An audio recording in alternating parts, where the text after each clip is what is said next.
Hello, everybody. Welcome to episode 4 of the Crubcast. My name is Kevin, also known as the Golden Bolt, and I'm here today with the one in the top left corner for the video version of this podcast that was just dancing, Nicco. Hi, Nicco. What's up? I'm here with Wolf Ko-san. Hi, Sean. Hi, that's me. And I'm here with the host and topic provider of today's episode, Mr. Moriarty. Hello. And yes, today we're going to be talking about, well, kind of the hype cycle in general. And the reason why is because, well, if you were paying any attention, we've got the Xbox Showcase, we've got the Summer Game Fest, the Devolver Digital whatever, the thing, this thing, that thing, the wholesome thing, all of these different game shows. And while, yeah, there's different releases and different trailers and things that have been shown in those, I don't really want to talk about any one of them. I kind of want to talk about all of it. I want to talk a little bit about what it's like to be a fan of these things and see them coming in and see the various games and movies and, you know, the whole hype cycle and how it actually plays out with us. Right? Yeah. Yeah. So I think perhaps the easiest way to just kind of start this off is we'll just go with one of the questions that I had kind of prepared for our wonderful cast here, which is the question of what is a piece of media? And it could be TV, it could be movie, it could be game, it could be music. It doesn't really matter. Just a piece of entertainment in general. So if you bring up your, high school math book, that is out. But pretty much everything else is good. That you were incredibly hyped for. Specifically thanks to its marketing, its pre-release information, its trailer, whatever. So you saw the trailer, you saw, the early releases, you saw somebody playing it on Twitch before it came out, and you went, oh my god, I have to have that. And then you get the game, or you get the movie, you go see it, you go listen to the song, whatever it is, and you realize that actually, you don't like it at all. You don't like it at all. So I think maybe Nicco, you're going to have a really interesting take here. I can see already. So please tell me a little bit about what piece of media it was, how the marketing affected you, and why it was bad. All right. So it's going to be a little eclectic for maybe for some of you guys. Moriarty, you might know what I'm talking about. It's not eclectic. So Because the Internet by Childish Gambino I was really, really anticipating that record when it came out. It came out in 2013. It came out in, I think, December of that year. And I was all in on Donald Glover at this point, right? I was all in because I was like a weird kid in high school. And that's the type of person he was making music for at that time. Have I grown out of that? Absolutely. But at that time, I was incredibly, incredibly excited for Because the Internet by Childish Gambino because, I've always liked Data my entire life, pretty much. And when you see 2 points, you can draw a line. And Gambino had the Cul-de-sac EP. He had the EP titled EP, I believe, and he had Camp, right? And those are all very similar in that they're just lighthearted, like punchline rap with a little bit of impact here and there. And that's what I expected out of Because the Internet. Now, really quick, for those of you who haven't consumed this record, the first half of it is actually, I've revisited it, very solid record, right? But leading up to it, he did a lot to get people hype. He was like, he got Jaden Smith involved, like before Jaden Smith was like before he was like a meme, right? And before he was even like really famous, he got him involved because he was just like, okay, he's gonna play like young me in this, he's gonna play the young protagonist like in this screenplay that he wrote. And the record dropped. I'm sorry, all I can think of now is that Key and Peele the Key and Peele skit where he's like, I'm picturing him getting that thing and going, oh, I told you I wanted to only do realistic ones. Oh, yeah. No, so the record comes out, and it's not the lighthearted romp that I was looking for. It's just sad for It is no sad. reason. And it's only sad for no reason if you don't know the context. So I believe at that time, Gambino was seeing Jhené Aiko in some context, Yeah. right? Or had seen Jhené Aiko in some context. But she was like, I don't really want to like be with you like long term.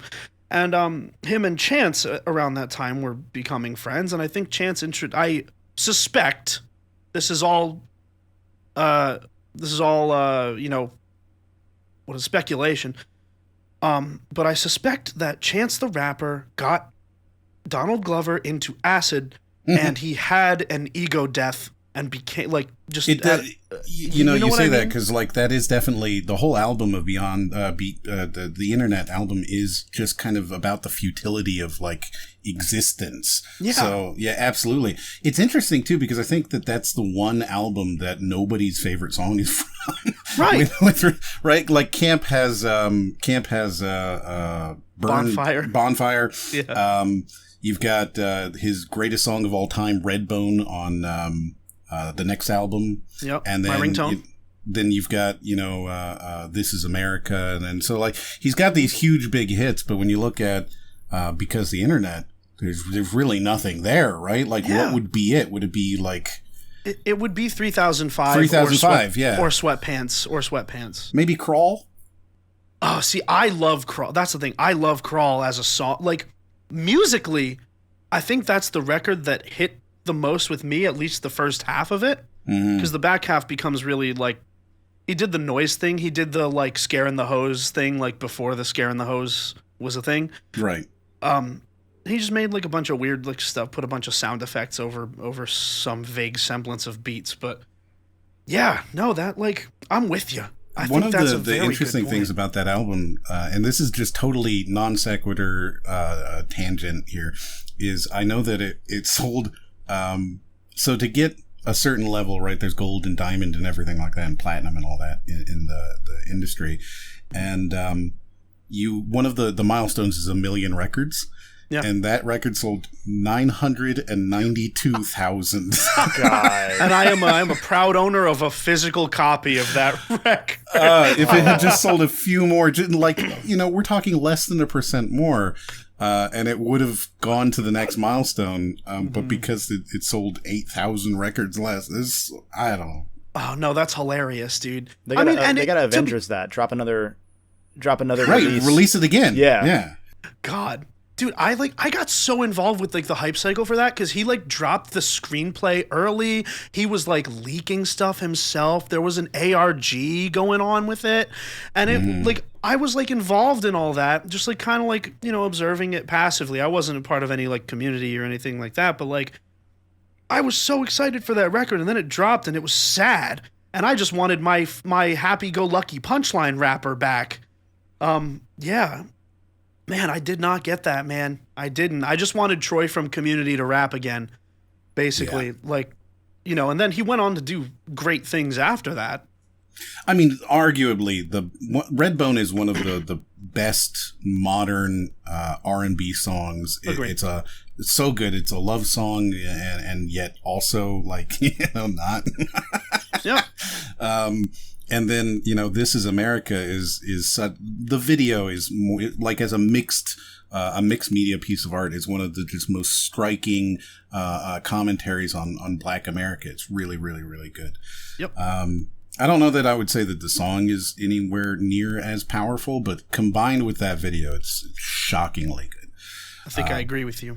I think you're absolutely right. But you're So right. that's mine. I think that because the internet is not. So I'm curious, what piece of marketing was it that really pulled at you? Oh, dude. Well, I don't know that it was like one piece of marketing specifically, but I definitely think it was the fact that he had an ARG going. Mm-hmm. The because the inter.net thing, right? Yeah, exactly. So I think that just attracted me to it because I was like, oh man, I'm in for like a work of art. And I was betrayed, and I've never opened my heart to another piece of art after that. Not in that way. The thing is that even though it's won an award and everything, it is. I'm looking at the Metacritic and stuff right now, right? And people are very much like you. They are far left or far right when it comes to this thing. Either it's great, it's one of the best albums ever made, or it's the most middling piece of garbage. Yeah, it's because of that back half. If it was just the first like 6 or 8 songs, everything up to like the party, I think, was like the splitting point in the story. So Sean, is yours music as well? So mine's a combination of both music and a video game. So for music, I'm a very big metalhead. I grew up during like the new metal phase. So like I grew up, with Linkin Park, Slipknot, and Korn, and what have you. And Slipknot has been one of my favorite bands of all time. And they recently came out with it was like 2001, I think. They came out with their newest album, The End So Far, and it just was not good for me. Okay. It felt very if you don't like, when you think Slipknot, you think of probably some older things, but they really started to take a turn towards like Corey Taylor's Stone Sour style, except more.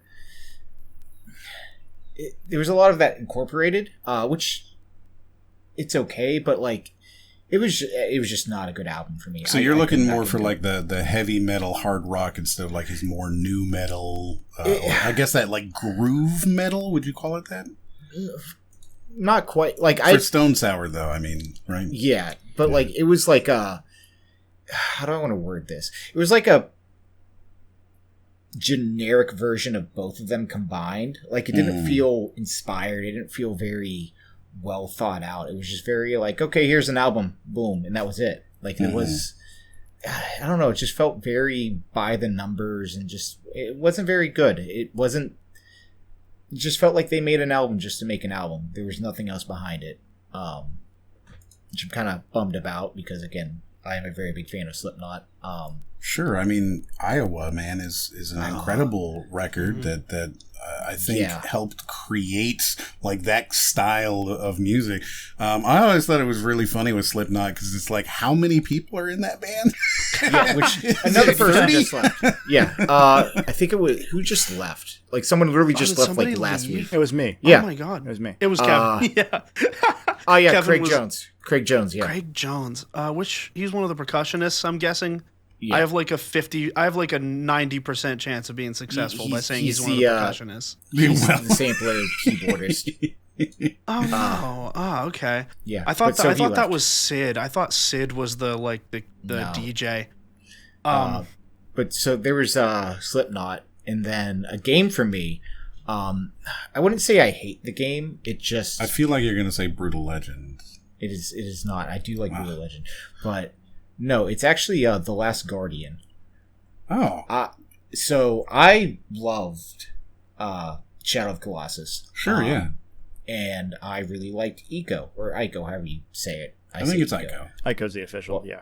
Well, I'm correct.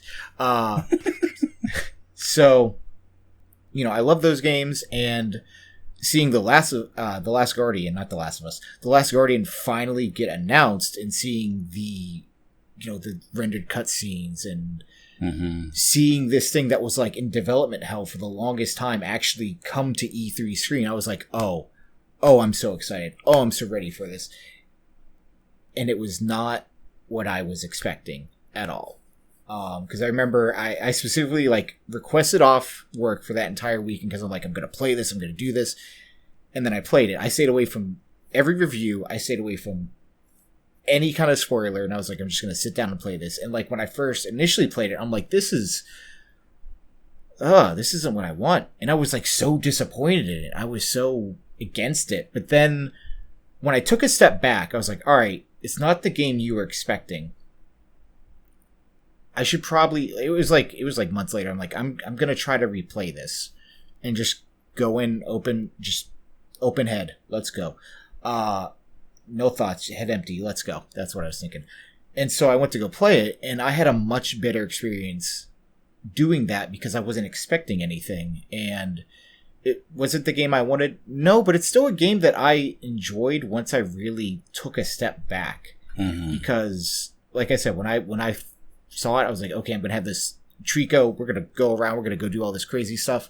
And it wasn't that. It was really getting an animal to like you and then figuring out all these puzzles. And it was very slow paced, but like the more I invested into it, the better it got, which is something that I wasn't anticipating. Mm-hmm. And also it had the PlayStation 2 controllers on a PS4. So that kind of... So a couple of questions here for you. When did you play Ico and Shadow of the Colossus? I played Shadow of the Colossus. Like, did you play them at launch, or did you play them afterwards? I played them afterwards. I played Shadow of the Colossus, I'd say like a year after it came out, and then I played Ico right after. So like 2006, 10 years though, right? We're talking about a 10-year difference between playing Ico and Shadow of the Colossus and then playing The Last Guardian. How much do you think that played into it? Because it is a decade, right? Like, you're a different person. Even on a cellular level, you're a different person. Yeah. Oh yeah, like I now have facial hair, and back then I didn't, so that's already way... But anyway, so... I like that that's your delimiting factor. That's what's that's the only difference. over 10 years. Yeah, just facial hair, nothing else. I've had tattoos since I was like, however old I was back then. There you go. 7.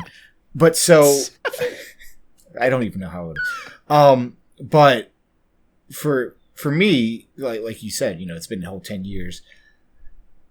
I do think that did play a big part, because like a lot of my tastes have changed since then. Like I still love 3D platformers, and I still like games I'm nostalgic for, but a lot of times when I go to play games from back then, I don't enjoy them as much. And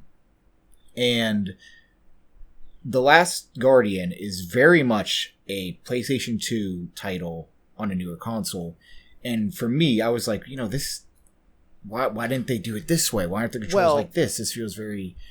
I don't know that it's a PS2 game. It was designed from the start for PS3. Oh yeah, right. Yeah, it would have been a PS3 game. Because when did they start on this? Like 2008 or something. I think 06 from the start. It was already in production. By then, Resistance 1 was being developed in 2002 for what was perceived to be the PS3. So there were games already well before Shadow came out that did that. Well, when I'm saying like PS2, I mean like the controls are very similar to that of like, say, Shadow of the Colossus or Nicco. Do you mean that it feels dated to you? When it came out, yes. Yeah, I mean they're dated controls. I just don't think that necessarily makes them PS2 games as much as Fumito Ueda games. Like that's what he makes. Yeah. Speaking of him, bringing him up, Ueda has this really fascinating concept of just focusing on like two little things, and I think he calls it. I've got withered technology stuck in my head, but it's not. It's design through subtraction. So he does design through subtraction, which is where he puts up this big board of things, right? And he looks at everything, and then he takes out every single mechanic that does not contribute directly to whatever his ultimate goal is. And in that game's case, of course, it's the story between you, the child, and Trico. So I can see how in some way you would play that game and go, oh, there's not a whole lot here. Yeah. Especially like being older, it's like I expected more when it was my expectations that were taking me out of the game rather than seeing it for what it is. And what it is I actually now I like the game a lot. Like I see it for what it is, and I think that it is pretty underrated, actually. You think so? I feel like people talk about it quite a lot. I have not talked to anybody about it recently. Yeah. I hear a lot about it in like listicle videos. It comes up because it was so delayed. Like it was announced around the same time as the mythical Final Fantasy VII remake, Kingdom Hearts 3, Shenmue 3. It was all those games that were delayed for a decade or longer suddenly got announced to the point that everyone was like, okay, Half-Life 3 finally. That was the last one left, and it was such a big deal that all of those games were announced in that 1, 2, 3 punch sort of run. Yeah. Because Last Guardian was constantly either delayed or you're not going to see it here, or we'll tell you next year, and then it just kept getting pushed back until it did get pushed to PS4 after years and years of being pushed back because the PS3 wasn't fully capable of what they wanted to do. And that was part of the issue, alongside Ueda's unique design philosophy, like you said.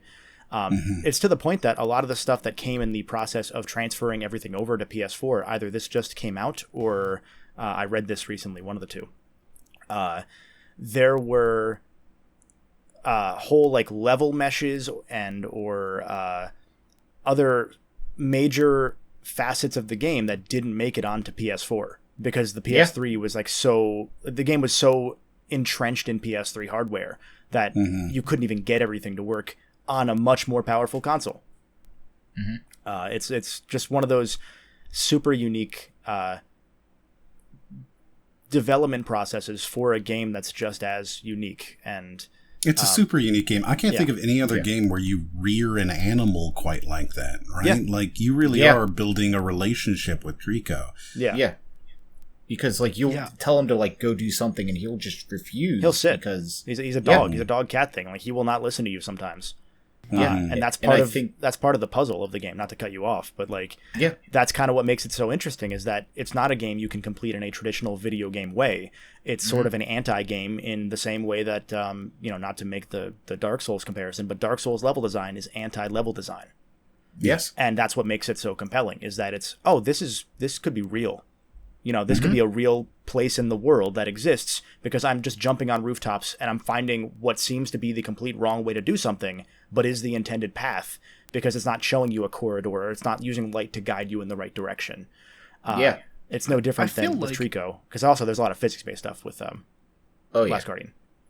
I think it's a fascinating example, though, because, it's one of those few games where you as the player are emphatically not in control. Yes. Yeah. And actually, I have an interesting follow-up to that. But Nicco, I want to hear what you were going to say. I was just going to say, I feel like I would absolutely hate this game. Oh, you would? Oh, God, yeah. 100%. Just by virtue of, like, the thing not doing what you tell it to do. Like, with the way that I already get mad at, like, bad dog owners. It might be on the PlayStation Plus stuff, so you might be able to download it and kind of suffer. It was. Yeah, it was on that collection. If we hit how many followers do we have currently? And you can be another one by going to youtube.com/@CrubOfficial. I just hit my desk, and I'm going to keep that in this read here. For those that don't know, we stream these live on Twitch over at twitch.tv/Crub_official. So we have an exclusive pre and post show. This is available on all audio platforms that you can think of, even some that you can't think of. And if you are listening on an audio platform or watching on YouTube, I'm gonna make you a deal. I've made you this deal before. It's a good deal, and you know it. If you leave a nice review, or if you hit the like button and a nice comment, and that little subscribe button, if you do that right now, if you decide that you change your mind, you can take it back. Nice and easy. Nice and easy. Nice and easy. So nice and easy. Related to what you said, Em, about games where you're not necessarily in charge, one of the two that I was going to bring up for games that were hyped pre-release in my mind, but then didn't live up to it. One of them is not necessarily due to the press of the game, just due to the legacy of the first one. No Kuni II. That game sucks. That game sucks. It's to bounce off the back of Studio Ghibli for the first game and make a game worthy of being a Studio Ghibli styled game. Even despite, a lot of gameplay shortcomings, No Kuni II promised to improve the gameplay and offer this unique, similar story where it's still it's another world. That's what Ni no Kuni means.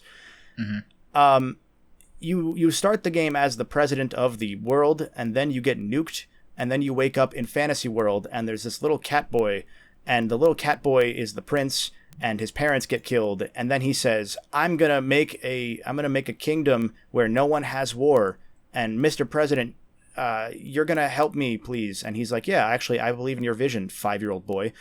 And then you go and by war take over the world for the name of peace. You just make a child dictator. And the gameplay is like shittier Kingdom Hearts, and the story sucks, and it's just not good. The thing that drove me absolutely insane every time I watched anybody playing this was their Facebook game thing inside. Yeah. Oh man, it's infuriating. I forgot about that. Like there's so much of this game that I don't remember, but there's it's a little top-down war simulator. It's like those mobile game ads that you see nowadays, where it's the character moving back and forth on a linear platform and like shooting things to try and not get hit by walls. It's that, but with an army, and it's just it's not good. It's not fun. No, I was so disappointed by it, to the point that everything about that game sucks. Like the gameplay is a little bit better than 1 because the gameplay in 1 is like not really very RPG. It's kind of just there in service of the story. The gameplay's better by that virtue of being gameplay. But I got like one of the special editions that came with a little like diorama thing that was really cool, and I was like, oh, that's cool. It's not much more expensive. I'll buy it. And the diorama is made of like, it's a papercraft thing, and you can't put it together. It fucking rips. And so even the special edition reward sucks. And excellent. So that's my first one. The worst thing about it, actually, with regards to gameplay, is just how, and again, I didn't play it, but I did watch people. So many fetch quests. Yes. Yeah. It is just so many fetch quests. It feels like they were trying to make a game that is in the style of a Dragon Quest, where Dragon Quest games nowadays, especially, but also pretty much the entire time, have been games that are virtual tourism. So you go through an area, and each town has its own personality, but genuinely, it's not like Pokemon where there's like one villager.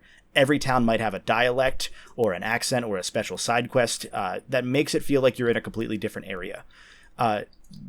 Level 5, the Ni no Kuni developer, worked on, I want to say, Dragon Quest 7 and 8, the two that had monsters in it, because Ni no Kuni is like a monster raising sort of half Pokemon thing.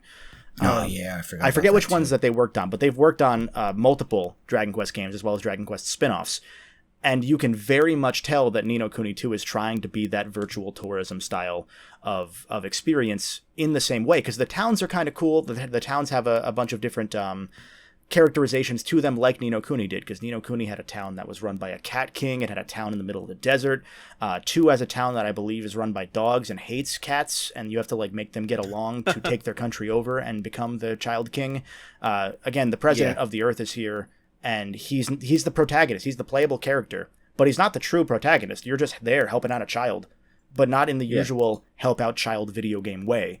He just says, I'm going to do this stupid thing. And then you're like, yep, kid, I'm the president and I agree. That's the right thing to do. My approval rating was bad anyway, so I'm going to stay here. And he did get nuked, so probably. Yeah, and it's so infuriating. I remember you specifically recommending Ni no Kuni 1 to people. People who were who would be interested in it. And man, that's kind of disappointing to hear that the second one isn't good. Yeah, everything that they have done with Ni no Kuni since the first game has sucked. They made a Ni no Kuni movie. It is awful. What?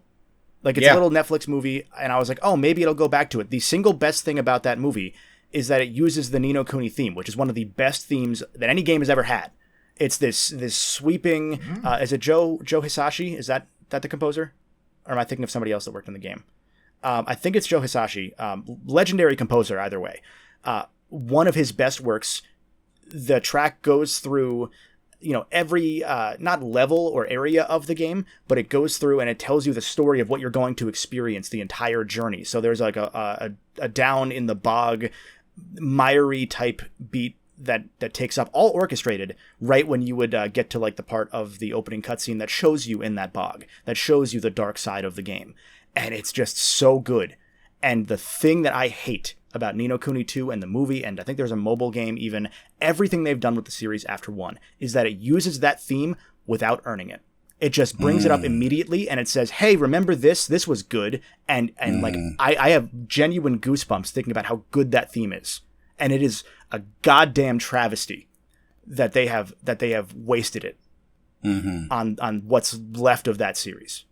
I remember you specifically saying those exact words to me out in No Kuni II. Yeah. About the whole theme song.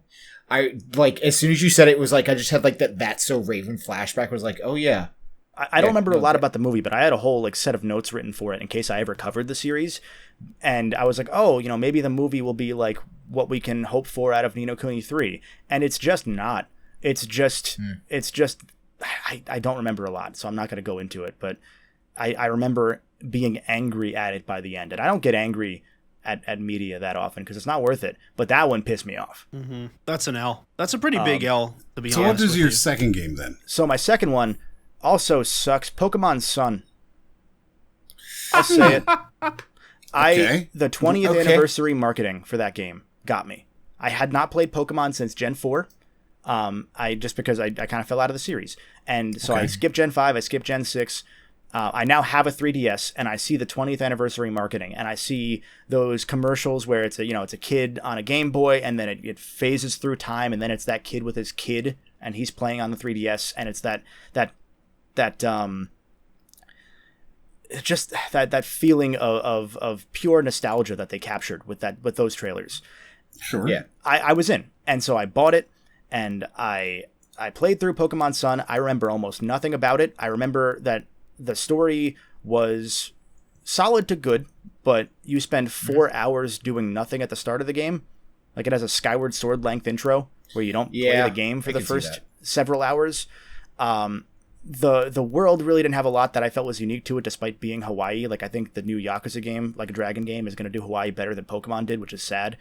That's not sad. I mean, it's what RGG does best, but it's sad that Pokemon can't capture that feeling when it's always been really good about its locales. And we're talking Sun, not Ultra Sun, right? We'll get there. Oh God. And so then my biggest thing was I had not played Gen 5 or Gen 6 of Pokemon. I knew maybe the starters, but I had not paid any attention to it otherwise. So there were, if my memory is correct, 300 Pokemon that I had not seen, for whom I did not know the original region. Mm-hmm. When I tell you that 90% of the Pokemon I saw for the first 17 hours of that game were Kanto, I don't hate Kanto, but I was fucking sick of it by the end. Sure. Yeah. I was like, please God, give me Rockruff was my fucking, pardon the pun, my rock throughout that game, because it was the only Pokemon I saw that I was like, okay, that's a cool new Pokemon. I wanted new things. I didn't just want member berries of Gen 1 and maybe a little bit of Gen 2, because they repopulated all of what would be this unique region with a bunch of Kanto Pokemon to the point that they covered up the new ones. Yeah. And it just, when I went back to Pokemon again, because I fell off after that, when I went back to it again with the newest games, Scarlet and Violet, which are also bad games, don't get me wrong, but I like it. I had that feeling that I wanted out of Sun and Moon, where now there are 400 Pokemon that I don't really know. And most of the Pokemon I saw, I didn't know if they were new to this game or if they were new to Gen 8, because I just didn't pay attention, because I didn't want to hate play or hate consume, you know? Yeah. So when all of that happened, I left my experience of the game positive. I think I have videos that might or might not still be up on my channel of me and a buddy in the post-hype of that game. And he's a big Pokemon fan, talking about it. And there was a lot of stuff that I really, really enjoyed. And then I got to the post-game and there really wasn't one. And then a month after the game comes out, they announce Ultra Sun and Moon because they needed to bang out one more set of games before the Switch took over.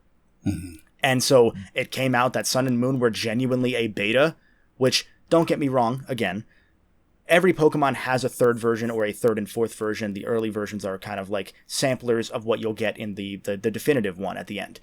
This was not that.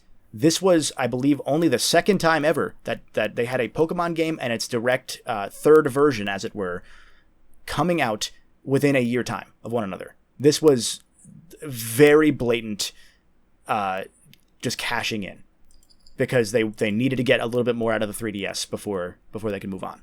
And that's why I fell out of Pokemon, is probably the Ultras, because I saw that. And it's the same thing that happened with Assassin's Creed Revelations when that was announced, weeks after Brotherhood came out. I loved Yeah. Brotherhood, my favorite Assassin's Creed game. As soon as they announced Revelations, I was like, no, I'm done. I'm good. I don't need more. And I have not played one since. That's an L. So on the plus side, though, we did get the Alolan Diglett. We did. Yeah, but now there's Wiglet and Wug Trio, and they're better. I don't have a whole lot to say about Pokemon, but I do remember that Sun and Moon and I guess Ultra Sun and Moon were fairly well regarded, I thought. Like, I thought people liked these games. It was kind of mixed from a lot of people that I knew, because it deviated so much from, the standard, like you have these gym leaders, but in Pokemon Sun and Moon, you didn't really have that. And a lot of people that I know, myself included, as Kevin was talking about, the intro just kind of dragged on so much that it just kind of like took you out of it. Yeah. And I actually, I played Ultra Sun and Moon, or Ultra Sun, and there's such a big difference between the two. And it's kind of upsetting because it's like, well, this is what Sun and Moon should have been. And what's worse is they took the story of Sun and Moon, which is probably the strongest Pokemon story that I've experienced overall in terms of pure character work and story. It's really good because it's a whole story about like a mother and her like essentially abuse of her daughter, like in her pursuit of finding I forget what she's looking for, but that would be a spoiler anyway. Yeah. But they worked in a really, really good story, and then the Ultra games just made her like generic villain, from what I've heard. Like, she's no longer like a compelling villain where you have a reason to feel bad for her. She's just a bad person now.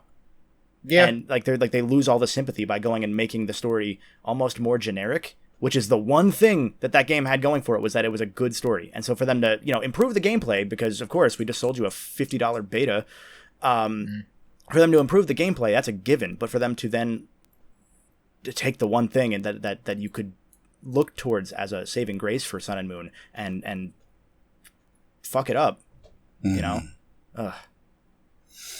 So I'll give you mine. Yes. Right? Which is 2014's Thief. I talked about it a lot, kind of as this awful, horrific thing. I did a video, I don't know, maybe a year ago, where I went back and I tried it again.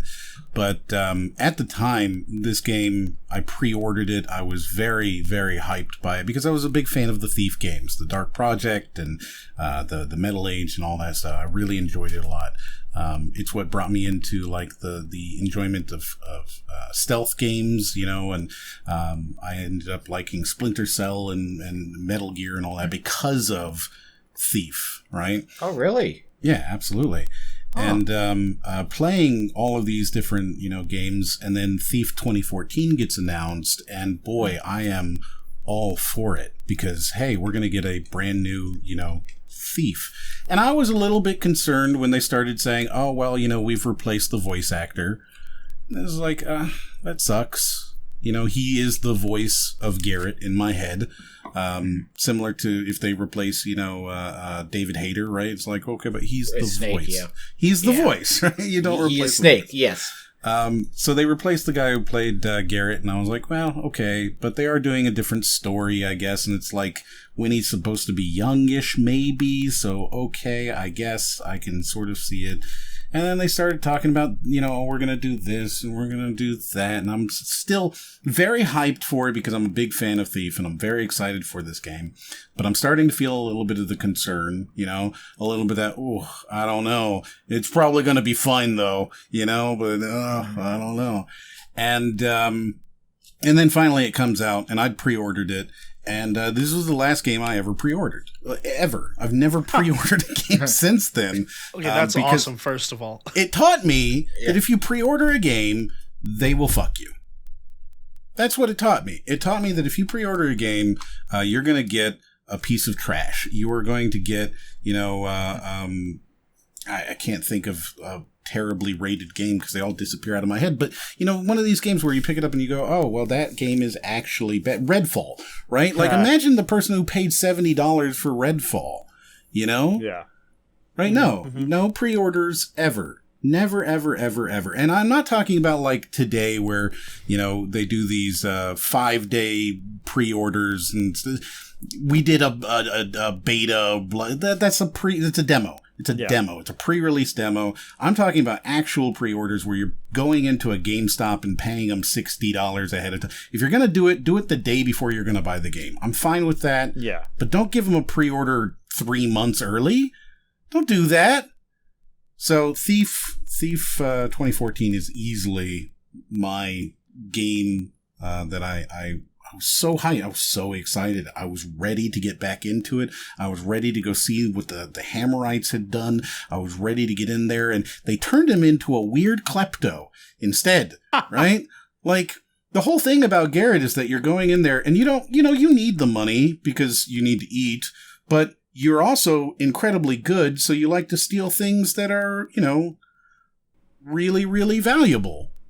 And you mostly kind of work for somebody doing jobs, and there's this sort of, there's this sort of thing of the character where he is doing it partly because he enjoys the thrill of getting away with, this asshole noble's prized possession and selling it to somebody who wants to melt it down, There's that in it.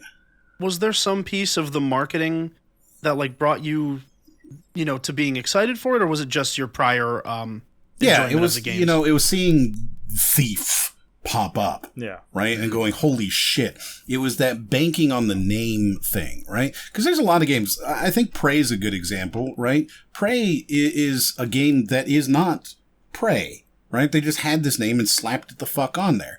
And while Prey 2017 is excellent, absolutely excellent, it's one of the absolute best immersive sims that's ever been made. It's probably the best immersive sim currently. It's not Prey. It's not Prey. Yeah. I started 2017, by the way, after we last talked about it, you and I. So, it's incredible. Yeah, Do you I've been agree enjoying it so far? So far, it's there's a little bit of wonkiness to it because it's some of the control stuff that happens with immersive sims, but I've been really enjoying the hour and change that I put into it, maybe 2 hours, because I saw that it was free on the PS Plus Game Pass thing, and we had just talked about it that day, so I was like, yeah, that's my new game for a while. So when you say it's not Prey, so does that simply, is there an older series named Prey, or are you implying that the title, there's an older series named Prey. Gotcha. There was an original name for Prey that was something Shock, like in the System Shock, BioShock type vein. Right. I don't remember what it was, but shoot. Was it like Psychic Shock, Psycho Shock, something like that? Psycho Shock sounds right. That Psycho Shock sounds right. And that was like either the code name or the name it was maybe originally revealed under. I'm not super familiar. But then it became Prey because they had the Prey name. Fun fact, the Prey studio made Redfall. Okay, and they were capitalizing on the success of another series. Prey's not a super good example because it's clear that Prey didn't have this huge clamoring for people to bring out Prey 2, but there was a movement for Prey 2. It wasn't huge, but it was there. There are probably other games out there where it's like, look, this isn't that. Super Mario 2, right? That's not Super Mario. Well, I get it, right? I'm trying. I get what you're saying. Perfect analog here. I'll be pedantic here, and if you critique my use of the word pedantic, you're a pedant. Mario 2, as it was with Doki Doki Panic, was originally pitched and produced as a Mario game, and then flipped to Doki Doki Panic, and then flipped back later. Fun fact. Nonetheless, you understand the point of it. I needed to get the pedant reference in somewhere. Shallow and pedantic. It would be, yes, shallow and pedantic. So I kind of want to flip it a little bit now. Yes. And I'm curious, what is a piece of media that everyone else was hyped for, but that you, Kevin, that you knew would be bad? And then when it was released, everybody else was like, oh my God, it's terrible. And you're like, no, I knew this. I have a list. Not to say that I'm right about these frequently, but I have a list to give options here. Okay. So the list in order, I wrote maybe Yooka-Laylee, not because it's necessarily bad, although it kind of is, but because people wanted a new Banjo-Kazooie so bad that they didn't know. Yes, sorry. His music brain went off there. Yeah, I thought you were talking about the instrument. Yeah, so the people wanted another Banjo-Kazooie, a Banjo 3E, so badly that they didn't realize that what they were asking for was a true Banjo-Tooie and not a sequel to Banjo-Tooie. Because the people that really wanted Yooka-Laylee to be a new Banjo-Kazooie game, they wanted a Banjo-Kazooie 2, not what Tooie did, which made these worlds even bigger to the point of issue. And so that's one, because immediately I was like, I don't think you guys know what you want. Like, I've played Tooie, trust me. The other one was The Order 1886, because people were hyped for that for some reason. They were hyped for that. Well, we have a mutual friend who was very hyped for it. And do we? I feel like every time he mentioned it, you were like, yeah, that game's just going to be a movie. And then when it came out and it was just a movie. Shoot, who is this? Bones. Oh, yeah, he would have. That's very him. Yeah, no, like that was very much, I saw it and I'm like, that's just a movie. I don't trust Ready at Dawn. They've only made PSP games and now they're making the marquee PS4 title. And then to find out that game got delayed, and its delay is part of the reason that Infamous Second Son came out a year ahead of schedule, to the point that allegedly Troy Baker and the cast didn't even have finalized scripts when they went in to do their mocap voiceover performances. They were riffing it, and that's why the story of that game is so mid, because The Order ruined 2 games for the price of 1. So take that. That's really funny. Third one, Bones. Third one, Game of Thrones. That was mine. Real quick, before you go on a tangent about that, I have not watched the final season because I heard it's so bad. I still have good memories about Game of Thrones, and I refuse to change that. You are correct. First of all, you're doing it right. I'm sorry. I'm getting on this soapbox. Are you okay with that? Yeah. Okay. So, and I'm gonna talk spoiler free. Spoiler free, okay? Because I've been talking about this for years to so many people. Game of Thrones had 4 seasons of some of the most quality television that is out there. 4 seasons. Then it had 2 of the most mid seasons of television ever made. Then it had one of the most mid seasons of television ever made, parentheses, derogatory. And then it had one of the worst seasons of television. Now, most disappointing. Let me ask you, because you did consume Game of Thrones. Correct. When is your I called it moment for this, where people were hyped about it? So, season 7 was season 7, yeah, 100%. Season 7, because that's when they started doing. So there are some core philosophies, right? There are some things that you come to expect, or rather not expect, from the show's writing, and there's a direction that they went in that just showed an incredible lack of commitment. It showed an incredible lack of foresight, and it showed that they absolutely just did not care about their audience whatsoever. Well, by that point, they'd already been offered the Star Wars show, or movie. Which now got canned. Sure, because of how they handled season. But I'm saying, like, that's why they did Nicco, right? Yeah. Like, they got offered that, and that was it. We don't care absolutely, anymore. Now, absolutely. let me step back on what you're saying here. Yeah. Season 1. Really? Yeah. You know what? No, that's true. This. That's true. That is very true. You had been saying that because you were like, yeah, I don't want to, and you can, I'll give you the soapbox in 1 second. I just remember there being a debate in our friend group amongst, should we have to put this much effort into remembering characters' names in a show when there are this many characters in a show? That was one thing. That was one very small thing that I remember. So take the soapbox. So part of it, I will fully admit, is I'm not usually a huge fan of high fantasy-esque material. So I gave it a shot. Don't get me wrong. I've watched probably most of the first season of Game of Thrones, but I remember when it was becoming the instant biggest thing in the world. And once I looked into it, and I saw, because I didn't know the book series that much, that was out of my range, because we were high school at the time that show started, so we wouldn't have known about the books that came out 15 years prior, because George R.R. Martin doesn't write anymore. And he went on strike, and I was like, my guy. yeah, Oh, man. I didn't Wait, hear did he that. Oh my actually? god. Yeah, That's he went hilarious. He's on Oh my strike God. as part of the WGA strike. Yeah, and I was like, Elden come Ring on. 2 is not going to come out for a I while. don't think does the WGA encompass book authors? Well, he was a writer for Game of He Thrones. writes GTA and stuff, or not GTA. He writes Game of Thrones and stuff. Yeah, but He writes GTA. no, he did. That was a flub. No, I know. Sorry, that's a good I bit. love that. But anyway, I remember once I saw that George R.R. Martin still had, at that point, it was still 3 books, I think, left. And maybe now it's become 4 or it's become 2. I don't know anymore. But I saw that was what the case was, and I saw the frequency of his publishing. And this isn't like a super prescient take, don't get me wrong. But I was like, they don't have enough time.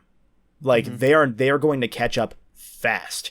And there's no world where they're going to be able to do a successful Full Metal Alchemist Brotherhood situation, or Full Metal Alchemist regular versus the manga rather, and then Brotherhood's the one based on the manga. But they weren't going to be able to diverge in a way that made sense, and I was very, very confident that going into season 8, years and years later, the way that they were going to tweak things around to give the ending that George had said that he was giving, and that was the true ending that he had always planned, that was his like trial balloon.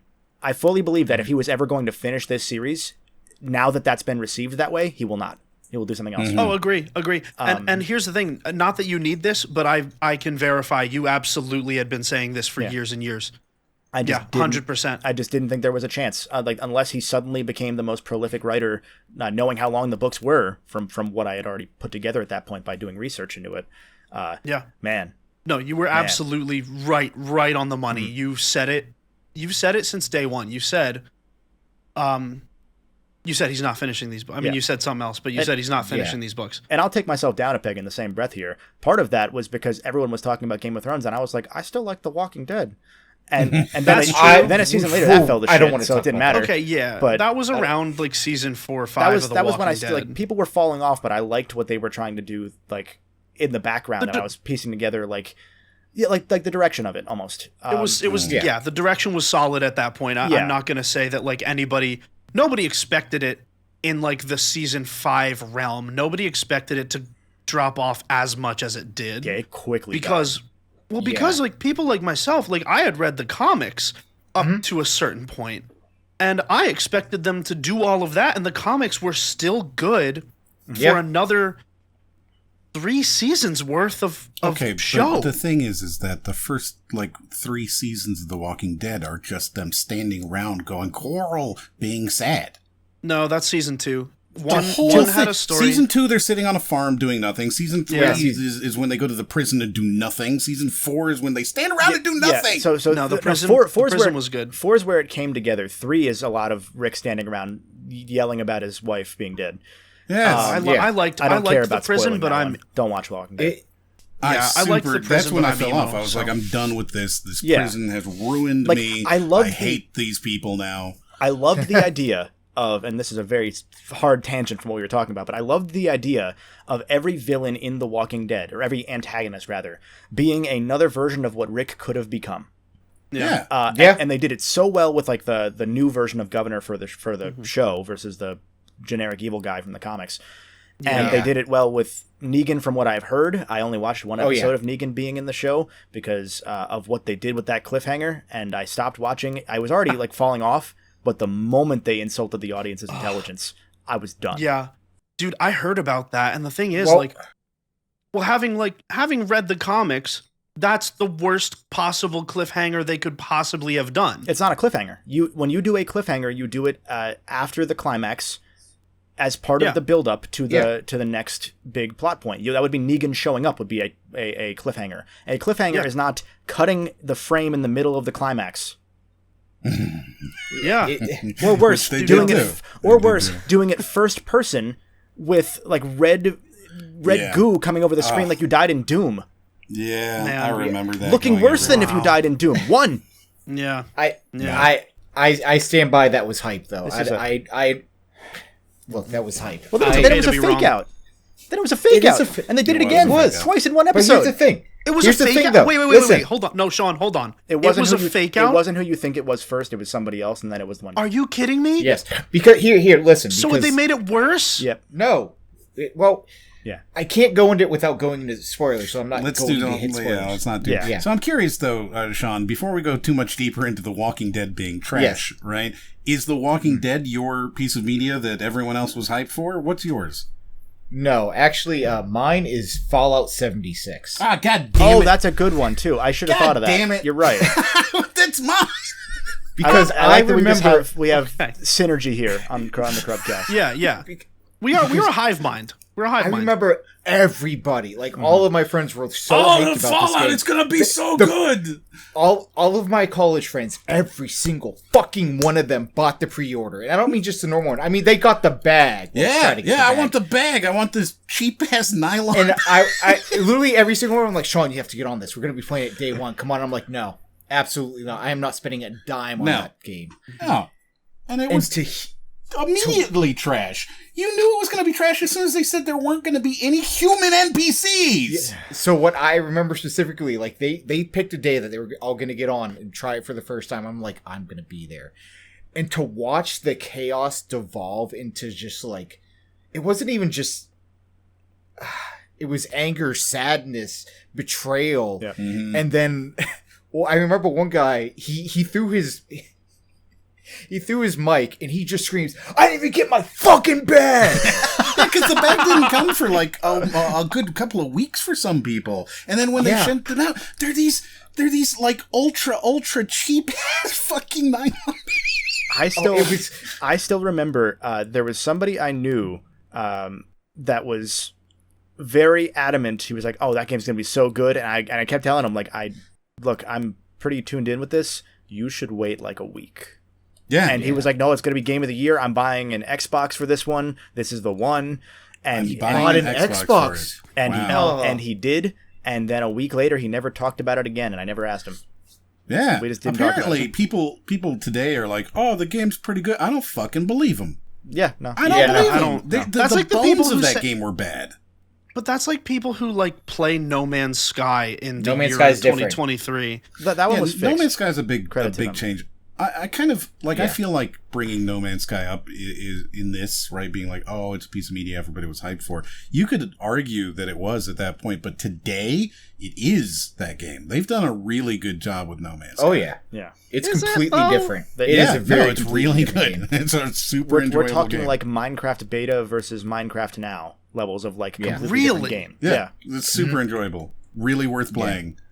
That's insane. Yeah, That's it nuts. is insane. And that's the Yeah. thing that Fallout 76 likes to point to, is be like, look, No Man's Sky did it. We're going to get there one. No, you fucking won't. And also, I would argue that that's immoral to say we're going to release this very, very, very unfinished game as opposed to Oh. the usual very unfinished games and then make it a full thing later on. Wasn't the user data in a text file? Wasn't that a thing? Like they had Yes. like really? Yes. it was the Yes. it was the user data and the parameters of the game. So like the Yeah. movement speed was a text file that was unencrypted that you could Yeah. just Yeah. edit and go thousands of miles per hour. So if you want to talk, though, about something that's a little bit immoral, just as a tangent here, I'll tell you a game that's immoral, right? And that is GTA Trilogy. That's immoral. Yep. Yeah. Okay. Oh, Because because they they just knew- upresed the They knew it was that bad. Yep. There's no goddamn way that anybody sat down as a playtester playing GTA Trilogy and didn't come away going, look, Rockstar, sorry, DMA Design, whatever you call yourselves, trash. Yeah. Trash. Understandable. Man. So Wow. I guess I'll give my second one for me, which was Watch Dogs Legions, right? We talked about it the other day. People were hyped. Yeah. I guess they were. So I talked Yeah. about it with somebody the other day. Yeah. Right? And this is a game that a lot of people were very excited for by the marketing, specifically. Right? Which is why I think it's a good example here. People were really excited for Watch Dogs Legions because of the marketing. But like I had said the other day, what happened to me is I sat there and I thought about it and I realized it's Watch Dogs, right? So I know it's not going to be good. As soon as I sat, I'm like, okay, but I have to play through. You're telling me that I have any number of characters that I can be. I can be anything I want, but I have to take a new character each time at level 1 and raise build them all up. the way through. Yeah. Whoa, that sounds bad, guys. Watch Dogs Legion, you said? Yes. Yeah. Why is it? Is it a roguelike? I didn't think those were that type of game. Technically, I guess. Like, Yeah, I didn't ever thought of it that way. I don't like that didn't that's feel- true. Yeah, I guess Watch Dogs Legion is a roguelike. Roguelite, at least, yeah. Yeah, roguelike. Yeah. My brain works like Chat GPT, fellas. When I hear a pattern, I put it into a bucket and it's there. That's the origin of the name. Yeah, It's not. Oh man, it is. So, I guess I can explain a little bit to you, Nicco. What do you know Watch Dogs? So Watch Dogs is I know, a it's Ubisoft like the hacker, game. the Hack the World game, right? It's Assassin's Creed, but instead of stabbing people, you're stabbing computers, right? Yeah. And you're kind of doing the same gameplay as Assassin's Creed, but every now and then, instead of going into like the Animus thing, you go into a computer and fly around from camera to camera. It's really, really dumb if you know anything about computers, but you know, people so it's really like enjoyed Horizon Watch and Dogs. Five Nights at Freddy's. Kind of in a weird way, kind of. It's not a terrible game, you know. I think the fine. first one's pretty bad. The second first one's one's rough. fine. Yeah, It was first cool that one's it was real rough. Chicago, but that's the only thing cool about it. Yeah, it wasn't New York, and Yeah. you know, that's it, or L.A. And then no one really cared about 2 because 1 had already soured the reputation. But I've Yeah, heard 2's but it pretty wasn't okay. terrible. Yeah. You know, like 2's fine. The gunplay in it is very weak, but whatever. You know, I don't go into that game expecting it to be a great shooter. Yeah. And then here we go. We're fixing all the problems. We're making this super badass Watch Dogs game, and in this one, everyone's an agent. You can take over anyone in the world. Walk up to them, and you can take them over. Right? And that was kind of neat, and the marketing was kind of neat. And like you watch it, and I remember we were talking about this during your Ratchet and Clank stream the other day. I was watching this marketing piece coming up, and looking at it as they did the trailer at Summer Game or E3 or whichever one it was, and going, "Wow, that looks really fun and super enjoyable. That's going to be good." And then immediately my brain is like, "No, it's Ubisoft." It's Watch Dogs. No. It's not gonna be good. And I knew it. I knew it at that moment that it was going to be really, really bad. And then, of course, when it released, it was trash. Nobody liked it. It suffered all the problems that you can immediately tell. For example, Nicco, who's the main protagonist if everyone's the protagonist? Of what? Of Watch Dogs Legion. Isn't it Cole? Isn't it No, Cole? no. Everyone's the protagonist now. There is no main protagonist. So who's the main protagonist? Oh yeah. Well, And what's the story? Where's the How do you tell character that story? Interaction. the story, of course, is that you're hacking the planet, of course, that you're to save the environment. I don't have a Barrett Probably. voice. Otherwise, I would do a Barrett voice. There is nothing. There is nothing. There is fucking nothing. Yes, There's that's nothing. exactly right. There's There's nothing. Yes. No, How yeah, do you if tell a it's story everything, when it's you have nothing. no protagonist to drive that story? And it's You not even can't- create a protagonist. It is you have none. None. Yeah. There's Okay, no wait. protagonist. But so then, who's doing the hacking to take over Random the fucking people? people Whoever that you you are take playing over. as that moment. Right, Yes. right. But who started the chain? Who started the chain? Don't worry about it. Yeah. They fact, don't answer It's that. probably No. It's probably No. Altair. Oh my And in fact, God. those characters can now die, right? Just randomly, and now you're stuck with, Yeah. you know, whoever's left It's in your a base. worse State of Decay style of roguelite, but with set characters Yeah. evolution. And that says a lot because State of Decay 2, also a game that very disappointing. Was not hyped for it, but was very disappointed by it. Yeah. State of Decay might be a good one for me, actually, there, because I was pretty hyped for it. When Undead Labs first came out with it, they'd done 2 other games before that were kind of sleeper, quiet little things. And then this was I can't remember what they called it. It was like Undead 3, they were calling it, right? And this was State of Decay.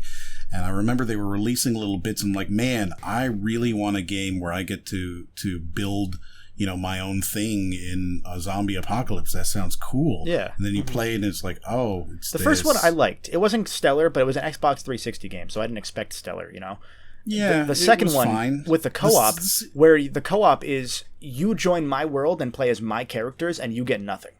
Nothing.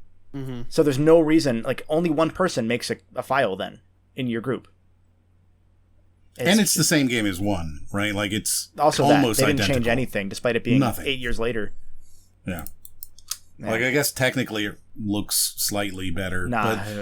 But It looks like something. So, as we're entering the home... you go first.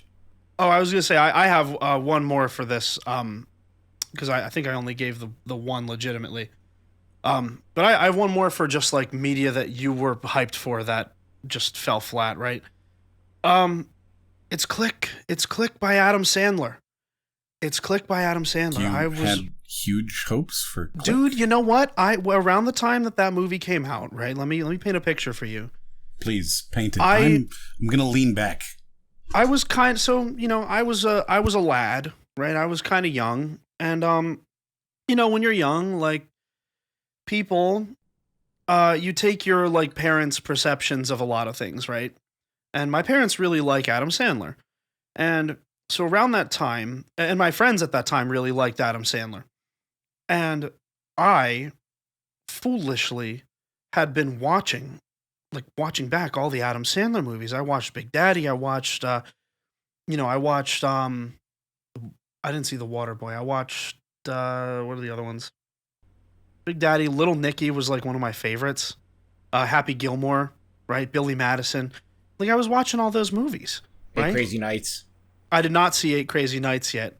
I haven't, but anyway, the point being that I was just at that time becoming an Adam Sandler fan. And then Click was coming out and it was a new Adam Sandler movie. It's going to be funny, right? It's going to be fun for the whole family. Absolutely everyone's going to have a rip-roaring, hoot-and-hollering good time going to see this movie. I hope nothing bad happens in Marley and Me. Yeah, basically, right? Because then they went through this entire story. I'm going to spoil Click, okay? I'm going to spoil Click. I'm not, nobody cares about Click. I'm going to spoil it vaguely. So basically, they go through the whole movie with a ha-ha, rip-roaring good time, ha-ha, funny man, Christopher Walken's there, it's a good time. And then they just gets incredibly dark. Beyond the darkness of any movie that I would have chosen myself to watch. Because, to your point, Kevin, I would not watch a movie like Marley and Me, and I never would have, even when I was a child. I knew what was coming. We read Old Yeller in middle school, right? And it's they made me read Old Yeller, and I was like, I don't want to read this. That's awful, right? This is bad, and also it's cheap, and it's just poor. It's cheap. It's poor writing to get an emotional investment from the audience without having to build up a good enough character to, have them do something big and the audience care for them. And in Click, they did a very similar thing. They just made it super sad and super dark. And I was like, I don't want this. I was like, this is not what I came to this theater today to see. So is Old Yeller your favorite flavor of crayon? As we move into the home stretch of this podcast here, make sure you stab your phone with the like button, please, and thank you. Em, I know you had a third topic here of this 3-pronged hype questionnaire. Yeah, but I think it's a fairly short one that we can just kind of end on because you can't really digest it, to discuss it much because we don't know where we're going to end up, right? So what is a piece of media that you're currently interested in? Something that you're currently feeling the hype cycle for, that you're getting invested in, right? But which you harbor some concerns for. I can go quickly. It's Armored Core for me. I don't really know much about the series, but I really do like FromSoft as a developer, and I'm cautiously excited about it. I'm not expecting a Souls game. I don't know what I'm expecting. I'm just expecting a good game, but if it's not good, I'll be not necessarily surprised. Mm-hmm. What about yourself there, you? He's looking down at you, Sean. Oh, okay. I felt it actually. And I got scared. I got very sweaty. For me, it's Avowed. Avowed? Yeah. All right. Just the way it looks, it felt very.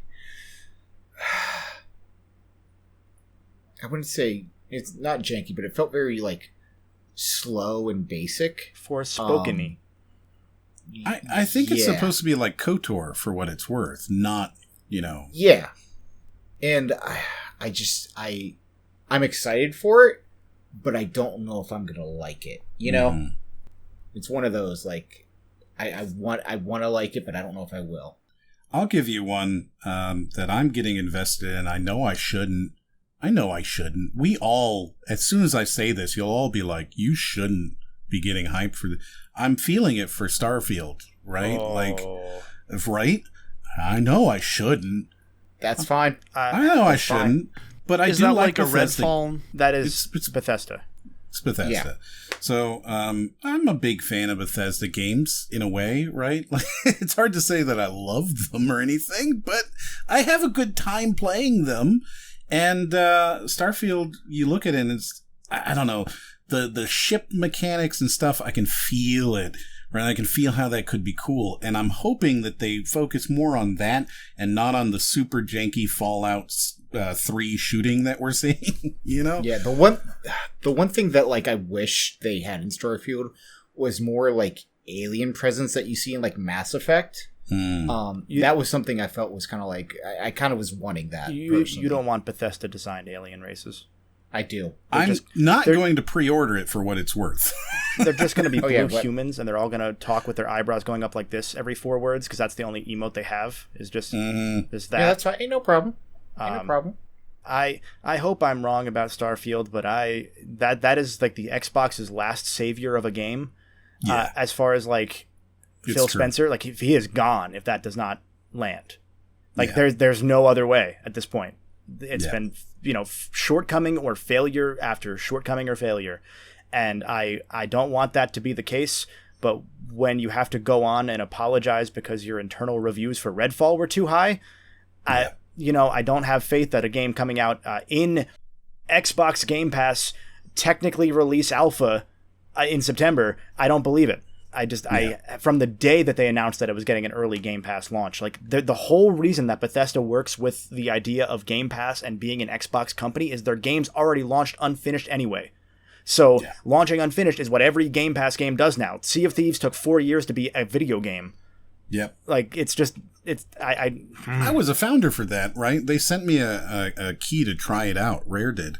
And I remember going in it and going, okay, but where's the game? what do I do? Yeah. Right? Like, all you could do at that point was get on a boat and get off a boat. That was it. Yeah. They had skeleton enemies that would pop up occasionally, And that but one there was set. nothing else. Yeah, there were no other enemies. No, man. I bought Sea of Thieves. That was the last Xbox game I will ever buy. Like, I'm done. I have Game Pass. Reviews? They have an internal review process that most publishers have, where they'll put together like sample reviews that they expect to get a certain Metascore based on early preview stuff, and their expected Metascore was somewhere in the 70s. And they were okay with that, for one. Even though that was like the game that they were saying was the savior. They were marketing it as this big thing. They knew going in that it was like at best a 75 Metascore type game. And that was with the promise that they would fix things compared to a year prior, which Grimy. they did not. Grimy. It's on like a 56, I think, right now. I checked yesterday because I was looking at a thing came out yesterday where there was some faux concern that Sony has an internal policy, according to a former God of War art director, that they expect 90s on Metacritic now, and that they tell you can delay as long as you need to. We want good games. You have, don't rush. You have our support. And I saw some concern about that, and I was like, you realize that there's two PlayStation games that have 90s in like the last decade, right? Like it's Uncharted, it's The Last of Us, and it's God of War and Ragnarok. Horizon's an 88. No Insomniac game has been a 91 since 2009. 90 or above, rather.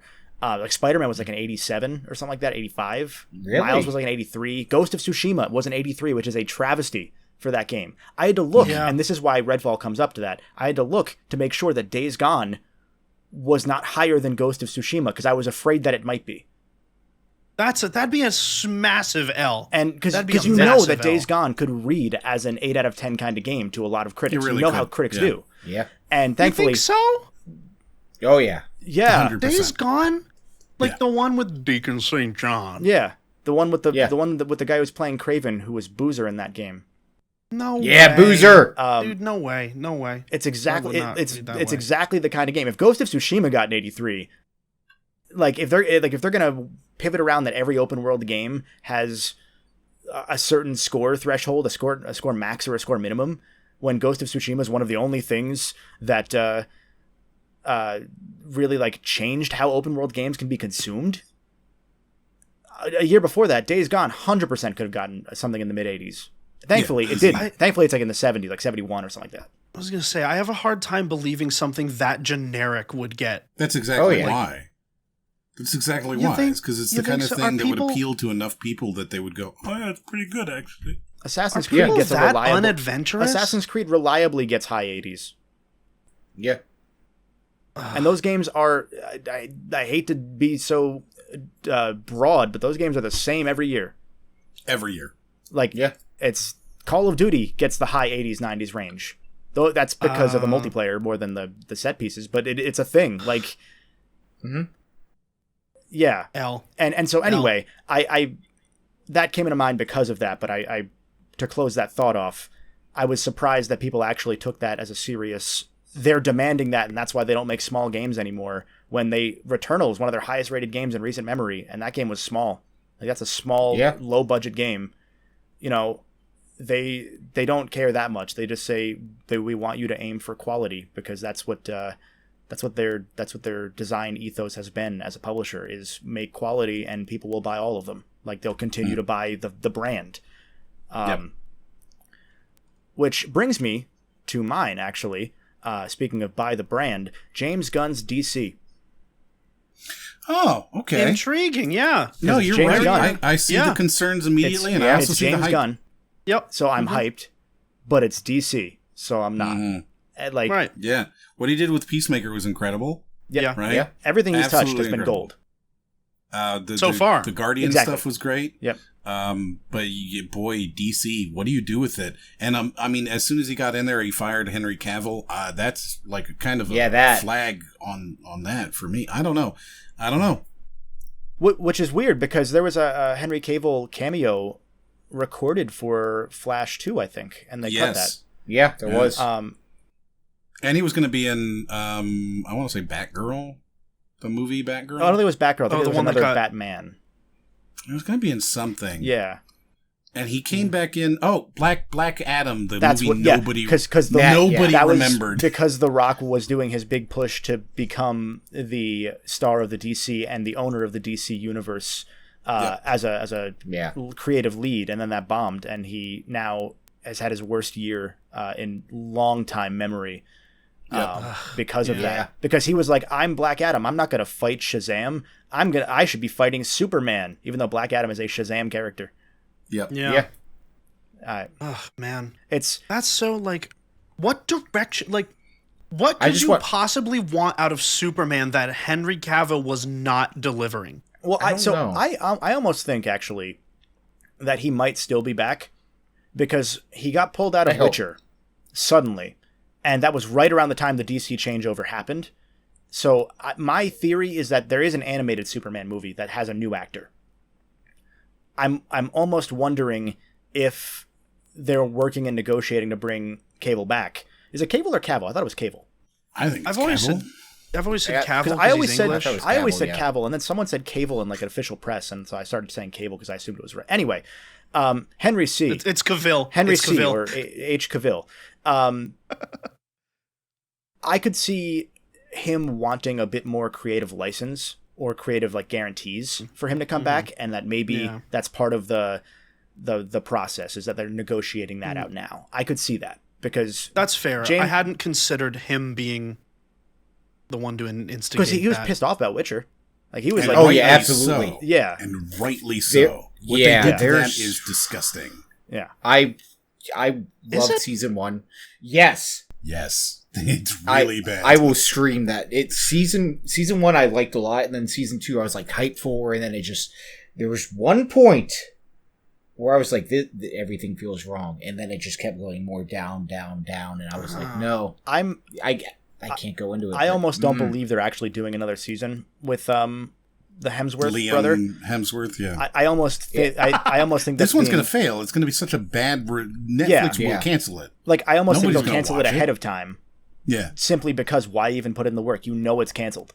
Yep, it's canceled. Yeah. Like 100%. Again, you're expecting Netflix to know what they're doing. I was going to say, sure, yeah, but they're very Netflix. cancel happy. Like they're very cancel happy. Why put in $40 million or more to make a season of a show? I don't think there's a tax write-off purpose for that. No, that's not for fair. them. I mean, but least. they kept Big Mouth going. That's like, very they kept different than recasting the lead actor in a show that's already failing creatively. Yeah. Oh, okay. He's being recast. Henry, that's an L. Yeah, Henry just C. Here's what happened, Geralt. Nico. You go. Right. So he is on The Witcher. There are reports that he's not getting along with the directors and showrunners, right?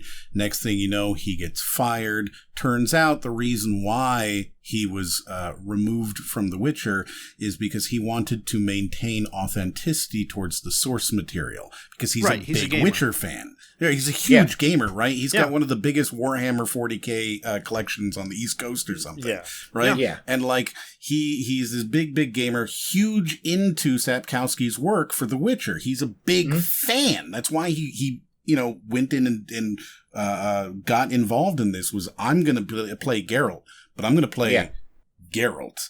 And they wanted to. I remember there was an interview with one of the showrunners, and they were like, he kept saying that he didn't appreciate us taking our own creative licenses. And it's like, well, yeah, you're working with an adaptation of like serious source material. So he had a lot of fights with them because of that, and then they just finally got tired of him and pulled it off. And then after that, they released season 3, or they will be releasing season 3. Soon. Yeah, they're going to. And I don't see anybody watching it if you know that the actor had so many problems with their creative authenticity. There was a Summer Games Fest thing where they brought in a Witcher trailer with Henry C. in it, and I was like, wait, why are you even... Why? Yeah. Like the writing is on the wall. I didn't know that he was fired. I thought he left as like a pull. Like I thought he like pulled rank and said, I'm out. And then they tried to like spin it as we replaced him. Which might still be what it is. But he was fired as far as Like they said, we're removing him because of creative differences. He's been too difficult to work with. Okay. That still could be them saying like saving face. Like, sure. No, you're fired. And maybe. If you're an actor in Hollywood, you're not going to argue. Yeah. Yeah, no. Yeah. You need the work. But still. Yeah. Awful. Who watches it now? It was so bad. So bad. And there was an interview that he did where he was like, yeah, they like wanted to make a joke during this moment. I can't go into spoilers, but he's like, during a very serious death. Right? Yeah, and he's like a death that honestly shouldn't have even been in the show, and they decided to kill a character, right? Yeah, and then he was like, well, not only that, but then they wrote in like a joke. Think MCU level joke. Yes. Right? Oh my God. He's right behind me, isn't he? Right. So that happened. and that's what they wanted to do. And he was like, refused. He refused. He was like, no, we are doing it this way. Man. Or that's it. Maybe not in those exact terms, but he was like, we need to actually give this the proper emotion it deserves. Yeah. So to spin those writers sound a lot like me during a D&D session. Anyway, continue, Kevin. No, you're better. Next week's episode of the podcast, we're going to be talking about D&D and tabletop games. I'm not looking forward to it, but you should. So what I was going to say is to try and end this on a bit of a positive note to come back to the DC James Gunn thing, because this has been a very ranty podcast and usually more critical or negative even than we usually are.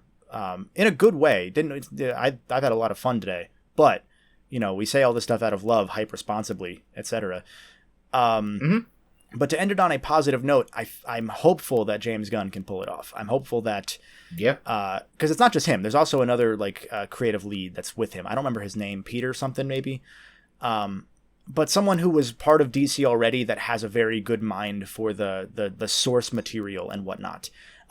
My main hiccup with James Gunn's DC is that they now are doing an Amanda Waller show before Peacemaker so that he can come back for Peacemaker season 2, and I just want more Peacemaker. Agree. I don't think you should hold that off, because John Cena, he'll be back because he's John Cena. He's loyal as hell, but you should not sit on a John Cena project, because it's a matter of time, especially with The Rock now currently slowing down in terms of pull. Cena is the mixture of The Rock and Batista as far as wrestling actors go. He's right there ready to explode. And we need him to the moon. We need Cena to the moon. To the point that he's functionally retired. He's pretty much done. And as far as wrestling goes. And for him to do that when he was so loyal for so long, he's ready to take that leap. And if you wait, we don't get more Peacemaker. And I want more Peacemaker. I also want more Peacemaker. I want more Freddie Stroma too, selfishly. I really like that guy. I think the rest of the cast is in the Waller show besides Cena. Okay. Because they didn't want Cena to... I think James Gunn wants to write and direct that season, but he's busy now saving DC. That's fair. I think he's packed up with that, and there's 10 movies he wants out in the next few years, but it's a long process.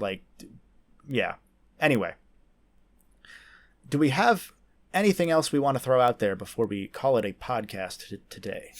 No, just again, hype responsibly, as you said. This is definitely a thing where if you're going to do a pre-order because you see those bonuses and you're like, oh man, I really want that cool custom cow, then buy it the day before it comes out after the reviews are out. Yeah. Wait for it. Don't waste your money. And, it's cool and fun to get excited about these things. I watched them. I went and watched every one of these trailers, and half of them were fucking stupid. But I'm still watching. I'm going, oh man, you know what this reminds me of? And having a good time. Yeah. And I'm part of that. I mean, God, we are, by all accounts, influencers who will sometimes hype things to you. And, you should still hype responsibly. Yeah. 100%. What I've always said is don't let my opinion substitute for your experience. Yeah. Because that's a very common thing that happens in influencer or creator culture. But I think that's a good place to end off. What a great podcast. I hope you agree. Yeah, wow. Good job, us. Wow. Good work, boys. Let's do the plugs. Nicco, you have a big plug. Yeah. So speaking of plugging things responsibly, I released a record on Friday. It is out everywhere. It's on YouTube for free if you don't have Spotify, Apple Music, Tidal, Amazon, all of that. It is everywhere. It is called No New Thoughts by me, All Hail Buckets. And if I don't post the link in the Crub chat right now, I will get it to you later. It'll be in the show notes if you're watching on Friday or listening on Friday on Audio Realms. We will post it in the chat in just a minute for the post-show here on Twitch. Again, reminder, exclusive pre and post shows on Twitch at twitch.tv/Crub_official. Sean, what you got going on? So I just released a video on snow levels, and I'm going to be making a video on Sly Cooper. But I wanted to give a shout out to my brother's band since I'm wearing their shirt right now. They're called Over the Weather. It's one word, and they're very good. And I want to use my platform to shout out others that I think are really talented. So they're definitely one of them. Go give them a listen on Spotify. Obviously, after you listen to Buckets' music. Yeah, do it in order. Which actually, if you like Over the Weather, you'll like Old Neon as well. They're my buddy's band who featured on my record. So if you like that, if you like the one feature that's on that record, go check out Sean's brother's band Over the Weather and my friend's band Old Neon. So yeah. Moriarty? Do you have any places you want to plug? I got nothing. Great. I got nothing, man. Like, I'm working on a video. I've been working on it for like 4 months. I got nothing. Could have just given like a. You could find me at Moriarty. It's M bunch of letters. You could have done that. You could have done that. You could have done that. You could have done anything. No, Kevin, my YouTube is really cool. That's true. Oh, that's true. At really cool is his YouTube handle. At really cool. So check Kevin, that out. where can we find you? You can find me everywhere at the Golden Bolt. I don't have a big project to plug just yet. I did release in the last few weeks a video on the Futurama video game, which was an episode of the show. Video. Yeah, really interesting video about the officially written episode of the show that was written to be a video game and then turned into like the lost episode of the show that came out after the finale of the original run, before it came back on DVD with the movies. I also released a video on portable GTA games. So all of the handheld ones, give that one a watch if you like a GTA, but like good GTA and not the definitive trilogy. And yeah, that's just about everything I've got. I'm sure I'll have something else to plug next week on the podcast. So Sick nasty. Yeah. With all of that, we thank you very much for watching. We thank you for being one of our Crub subscribers, hopefully. If you're not, make sure you hit that Crub subscribe button. It's spelled wrong, but it's there.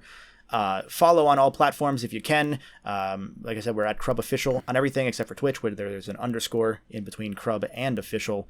And we will see you next time with myself, All Hail Buckets, JTart9, and Chris Mykonos fan, right? That's our four? Yep. And maybe Trav. Trav had tech issues, but we'll see. He might still be dead. All right. Bye.